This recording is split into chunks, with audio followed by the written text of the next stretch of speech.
6,000 కోట్లు సంవత్సరానికి సంపాదిస్తారు. కానీ ₹6 కూడా ఆటో డ్రైవర్ కోసం కేటాయించకపోతే 2 తారీఖు రోజు నైట్ సుమారు 9 నుంచి 10 మధ్యలో ఒక ఆటో డ్రైవర్ చనిపోయింది సార్.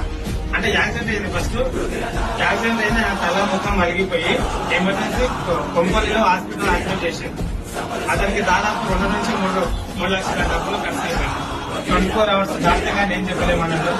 అదే యాక్సిడెంట్ అయినా ఒక 12 hours లో చనిపోయింది. ఈ ఇష్యూ మీద కస్టమర్ కేర్ కు ఫోన్ చేస్తే ప్రాసెస్ చెప్పక ఏం చెప్పక అసలు పట్టించుకోక ఉంటే ఇంతకుముందు కస్టమర్ కేర్ చేసిన అట్లా ఫీడ్ చేస్తే రోడ్డు మీద వచ్చి 3,000 మంది ఆటో డ్రైవర్లను కూర్చుంటాం సార్. రోడ్డు మీద వచ్చి 3,000 మంది ఆటో డ్రైవర్లను కూర్చుంటాం సార్. చిన్న పిల్లలు ఉన్నారు, వాళ్ళ జీవితాన్ని దృష్టిలో పెట్టుకుని చాలా ఘోరమైన ఫ్యామిలీ. లేకపోతే మేము ఇంత దూరం వచ్చేటోళ్ళం కాదు, ఖచ్చితంగా కావాలి.